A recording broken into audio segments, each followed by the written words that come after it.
ఈ స్థానిక సంస్థల ఎన్నికల్లో మీరందరూ కూడా మా పార్టీ తరఫున ఏమన్నా ప్రతి ఒక్క వ్యక్తిని గెలిపించాలని కోరుకుంటూ, ఎందుకంటే నేను ఎమ్మెల్యేగా ఉన్నా మనకి వాళ్ళ పనులు కావు. దయచేసి ఆలోచన చేయండి. గతంలో నేను ఎమ్మెల్యేగా ఉన్నా మళ్ళీ అన్ని కూడా వాళ్ళు చాలా మటుకు చేసుకున్నాం. చేయాల్సిన అవసరం చాలా ఉన్నాయి. దయచేసి ఈ ఎన్నికల్లో మీరందరూ కూడా హస్తం గుర్తుకు ఓటేసి గెలిపించాలని కోరుకుంటూ, ఇక్కడ వచ్చేసిన ప్రతి ఒక్కరు కూడా పేరు పేరున, ఎందుకంటే చాలా మంది పెద్ద ఎత్తున వచ్చినారు.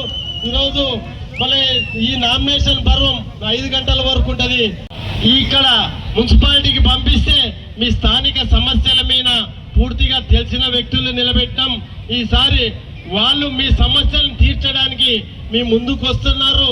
ప్రతి వార్డులో మీరు మద్దతు ఇవ్వండి. ఖచ్చితంగా మిమ్మల్ని గుండెలో పెట్టుకుని కాపాడుకునే బాధ్యత మా అందరి మీద ఉంది. 37 మంది వార్డు సభ్యుల మీద ఉంది. మిమ్మల్ని కాపాడుకుంటాం.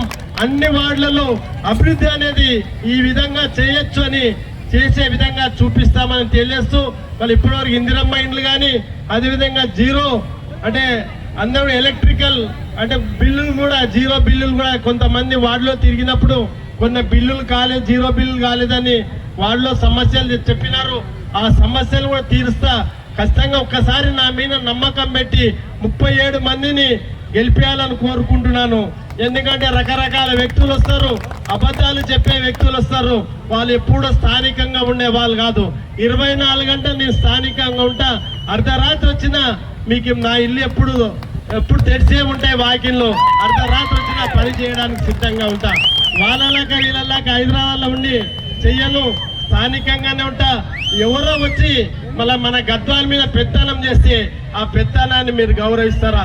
ఒక్కసారి చూడండి, ఆలోచన చేయండి. ఎందుకంటే అక్కడికెళ్ళి నిలబడిన స్థానికులు కాదు, వాళ్ళు ఎక్కడికెళ్ళో వచ్చి మన మీద పెత్తనం చేసే విధంగా, గద్వాల తాలూకా మీద పెత్తనం చేసే విధంగా ప్రయత్నాలు చేస్తున్నారు.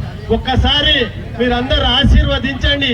ఈ 37 మందిని ఆశీర్వదిస్తే మీ ఆశీర్వాద బలం, మీరు ఇచ్చిన ఆశీర్వాదంతో మీ స్థానిక సమస్యల మీద కులకషంగా చర్చించి మీ అభివృద్ధికి అండగా ఉంటారని తెలియజేస్తూ మరొకసారి, ఎందుకంటే ఈరోజు శుక్రవారం మన మైనార్టీ సోదరులకి, ఈరోజు శుక్రవారం అందరూ కూడా నమాజ్ పోయేది ఉంటుంది. వారికి అందరూ కూడా ఈ సమయం అవసరం అవుతుంది. ఈ 37 మంది కూడా కౌన్సిలర్లు మీరందరూ కూడా ఇంత దూరం మా ఎమ్మడ అక్కడికి వెళ్ళి రాఘవేంద్ర కాలనీకి వెళ్ళి మున్సిపాలిటీ వరకు ఏ విధంగా ప్రేమను చూపిస్తున్నారో, 11వ తారీఖు రోజు ఓట్లు అంటే డబ్బాలో ఓట్లు వేసేంత వరకు ఇదే ప్రేమను చూపించి మా అభ్యర్థులను గెలిపేయడానికి కారణం కావాలని కోరుకుంటూ, ఇక్కడ విచ్చేసిన ప్రతి ఒక్కరికి కూడా పేరు పేరున మరొకసారి హృదయపూర్వక ధన్యవాదాలు తెలుపుతూ నేను శిరస్సు ఉంచి నమస్కరిస్తూ సెలవు తీసుకుంటున్నాను.